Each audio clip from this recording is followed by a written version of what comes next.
Hello बच्चों, good morning. आज हम लोग करने वाले हैं ऑप्टिक्स, और ऑप्टिक्स में हम लोग करने वाले हैं रिफ्रैक्शन, जिसमें कि कॉन्वेक्स स्फेरिकल सरफेस के लिए we have to study refraction. तो बच्चों, रिफ्रैक्शन एक बहुत ही इंपॉर्टेंट फेनोमेना है। हम लोगों ने पहले वीडियो में किया भी था कि जब लाइट रे ट्रेवल करता है फ्रॉम डेंसर टू रेयरर तो क्या होता है, it bends away from the normal, और जब लाइट रे ट्रेवल करता है रेयरर टू डेंसर तो बेंड टुवर्ड्स द नॉर्मल। ठीक है ना। इसी फंडे को ध्यान में रखते हुए हम लोग आज करने वाले हैं जो 12वीं क्लास में जो डेरिवेशन है, refraction at convex spherical surface denser to rarer. तो हम लोग देखते हैं कि डेंसर टू रेयरर मीडियम में हमें क्या क्या चीज़ों का ध्यान में रखना चाहिए। तो और जब हम लोग डेरिवेशंस करते हैं तो साइन कन्वेंशन कितना इंपॉर्टेंट है, डायग्राम कितना इंपॉर्टेंट है, इस पर हमें फोकस करना है। तो आइए बच्चों स्टार्ट करते हैं डेंसर टू रेयरर। तो सबसे पहले हम लोग क्या करेंगे, एक सरफेस बनाएंगे, डेंसर सरफेस, मतलब लेंस का एक पोर्शन, स्फीयर का एक पोर्शन है, ये आपका ग्लास है, ये पूरा क्या है, ग्लास है, रिफ्रैक्टिंग सरफेस है ये, और इधर डेंसर मीडियम है आपका, यहाँ पे ऑब्जेक्ट है ओ। जो हम लोगों ने पहला डेरिवेशन किया था बिल्कुल उसी से मिलता जुलता डेरिवेशन है। जिसने इसके पहले वाला पार्ट कर लिया है उसके बहुत ही आसान लगेगा, सब कुछ समझ में आने वाला है। अगर वो नहीं किया है तो पहले आप वो कर लीजिए, तो ये आपको बहुत ही आसान लगेगा। तो ये ऑब्जेक्ट वो हमने पहले दिखा दिया, और एजम्पशंस वही होंगे जो पहले पार्ट में थे, तो बार बार बताने की जरूरत नहीं है। एजम्पशंस तो सेम रहते हैं। तो ये आपका डेंसर मीडियम है, इसको नाम दे दो रिफ्रैक्टिव इंडेक्स 2, ये हो गया आपका रिफ्रैक्टिव इंडेक्स 1। फिर आप रे ऐसे ड्रॉ करोगे। हम लोगों ने पहले भी किया था कि जब रे डायग्राम ड्रॉ करते हैं, जिस सरफेस पे स्ट्राइक करता है उस सरफेस पे आप नॉर्मल ड्रॉ करोगे। ठीक है ना। तो नॉर्मल कैसा होगा इस सरफेस का, इसका नॉर्मल कुछ ऐसा होगा जो सेंटर पे आके मीट करेगा, है ना। किसी भी स्फीयर का अगर आप नॉर्मल ड्रॉ करते हो तो सेंटर पे जाके मीट होगा। ये डेंसर है, ये रेयर है, तो लाइट रे क्या होगा, bend away from the normal, ये away from the normal bend हो गया light. This is your image, यहाँ पे आपका इमेज फॉर्मेशन हो गया। ऑब्जेक्ट के साथ जो एंगल बनता है वो अल्फा होता है, और इमेज के साथ जो बनता है वो बीटा होता है। जिसमें ये एंगल हम लोगों ने बोला था ना कि फिक्स कर लो इस एंगल को, इसमें कोई भी दूसरी बात दिमाग में नहीं आनी चाहिए। एक बार कैमरा चेक कर लो, होपफुली आपको साफ साफ दिख रहा होगा।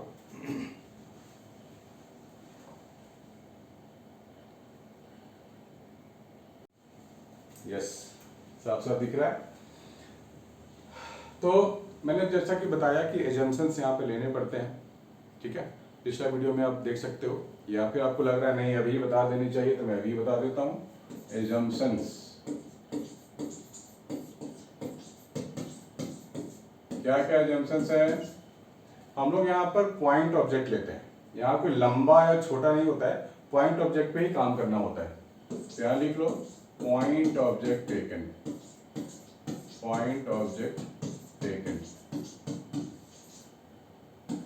दूसरा, all angles are very very small, all angles are very small. ठीक है। थर्ड पोर्शन क्या था, थर्ड एजम्पशन, जो भी डिस्टेंस लेना होगा हम लोग यहाँ पोल से लेंगे। दिस इज पोल P, मतलब P के लेफ्ट में नेगेटिव, P के राइट में पॉजिटिव डिस्टेंस। ये हमेशा हमारे को ध्यान में रखनी है बातें। ठीक है, ये पॉइंट है A, ये पॉइंट है यहाँ पर A, और हम लोगों ने डिसाइड किया था ना कि ऑब्जेक्ट के साथ अल्फा, इमेज के साथ बीटा, और सेंटर के साथ गामा ही रखेंगे, फिक्स एंगल होगा। ठीक है, और ये है नॉर्मल। तो इंसिडेंट रे नॉर्मल के साथ जो एंगल बनाएगा वो कहलाएगा एंगल ऑफ इंसिडेंस। ठीक है, और जो रिफ्रैक्ट होकर बाहर आएगा this is angle of refraction, R कहलाएगा। चलो बढ़िया है। कंस्ट्रक्शन भी सेम रहेगा जो पहली बार था में था हमारे पास। कंस्ट्रक्शन AM हम लोगों ने परपेंडिकुलर ड्रॉ कर दिया इस लाइन का। ठीक है, तो बिल्कुल सिमिलर प्रोसीजर, इसको आप लोग लिख लो, मैं इसको हटाने वाला हूँ। बिल्कुल सिमिलर प्रोसीजर को फॉलो करना है जैसा पहली बार वीडियो में किया था। ठीक है, उसका लिंक भी मैं डाल दूंगा, क्योंकि जिन बच्चों ने वो कर लिया है उसको ये समझ में आ जाएगा ऑटोमेटिक, उसको तो मैं बताऊंगा भी नहीं, फिर भी वो बच्चे कर सकते हैं, इतना इजी है ये। तो पहले वाले को ध्यान में रखते हुए हम लोग कर रहे हैं उसे। तो हम लोगों ने वहां पर लिया था दो ट्राइंगल की हम लोगों ने बात करी थी, इन विच AC इज कॉमन, ठीक है ना। दो ट्राइंगल था ना हमारे पास, जिसमें कि AC तो कॉमन था दोनों ट्राइंगल के लिए, एक ट्राइंगल था ऑब्जेक्ट के लिए और एक ट्राइंगल था इमेज के लिए, ठीक है ना। एक ट्राइंगल था ऑब्जेक्ट के लिए और एक ट्राइंगल था इमेज के लिए, यानी कि मैं दो ट्राइंगल, कौन से ट्राइंगल की बात कर रहा हूँ, triangle AOC and triangle ACI, मैं इसकी बात कर रहा हूँ। जब हम लोग AOC की बात करेंगे, ट्राइंगल AOC की बात करेंगे, तो gamma is the exterior angle, तो गामा क्या लिखेंगे हम लोग, अल्फा प्लस आई, ये गामा हो गया हमारा।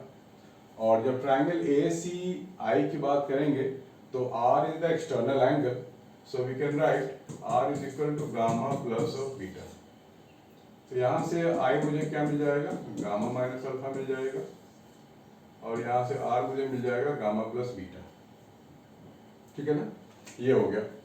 अब क्या करना है, बिल्कुल सिंपल स्टेप है, अभी हमें करना है स्नेल्स लॉ, ठीक है। इस स्टेप्स को बिल्कुल अच्छे से फॉलो करो, रे डायग्राम फॉलो करो, इसको आप घर पे एक दो बार प्रैक्टिस करोगे ना, चैंपियन हो जाओगे, क्योंकि बिना प्रैक्टिस के सीखना मुश्किल होता है। तो यहाँ हम लगाएंगे स्नेल्स लॉ, स्नेल्स लॉ। जो स्नेल्स लॉ की बात होती है तो क्या लगाएंगे, μ2 इंटू साइन आई, यहाँ लिख लेंगे μ2 into sine i is equal to μ1 into sine r, ठीक है। μ2 into sine i is equal to μ1 sine r. अब एंगल्स तो स्मॉल है, हमने एग्जाम्पल से पहले ले रखा है, तो साइन आई को हम लोग आई लिख सकते हैं, μ2 इंटू आई, ये हो जाएगा μ1 इंटू आर, ठीक है ना। ब्रैकेट में आप क्या लिखोगे, sine i equivalent to i, और क्या लिखोगे, sine r equivalent to r, ठीक है, लिख सकते हैं ऐसा। अब हम लोग आई और आर को ऊपर से रिप्लेस करके यहाँ डाल देंगे, है ना। मेरे साथ साथ लिखते जाओ, to check the camera if it's okay और नॉट।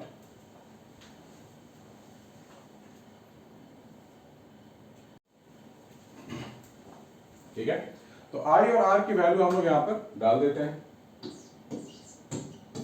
आई का मतलब हो गया गामा माइनस अल्फा, और आर के लिए हो गया गामा प्लस बीटा, ये हो गया। अब एंगल स्मॉल है तो गामा की जगह tan गामा, सबकी जगह tan tan tan tan लगा देंगे, क्या मिल गया, μ2 tan gamma minus tan alpha μ1 tan gamma plus tan beta, ठीक है ना।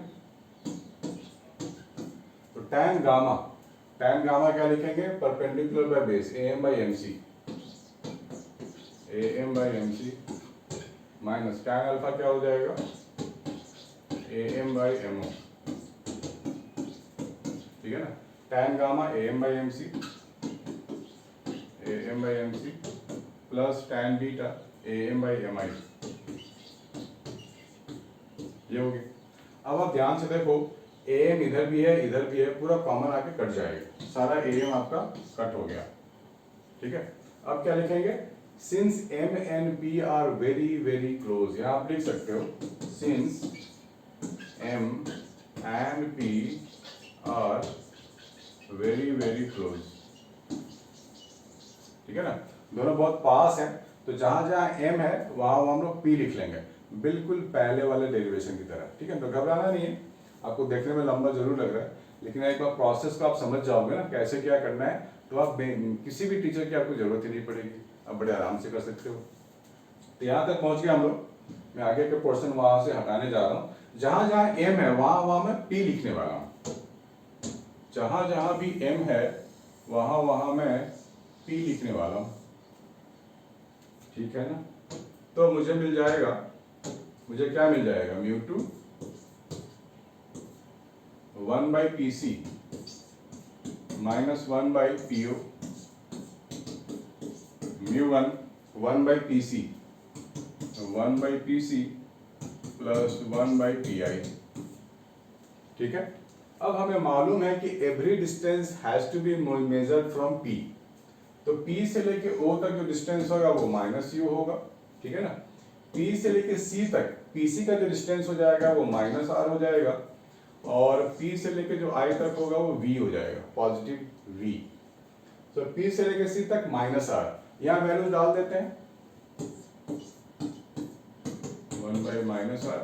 P से लेकर O तक माइनस U, या माइनस U डालेंगे तो पॉजिटिव हो जाएगा, माइनस एक पहले से भी है, दैट इज μ1 1/PC, PC हो जाएगा माइनस R, और PI हो जाएगा V, ठीक है ना। चलो, तो अब R वाले को एक तरफ ले जाते हैं, UV को एक तरफ आप ले आओ, तो आपको मिल जाएगा μ2/U minus μ1/V is equal to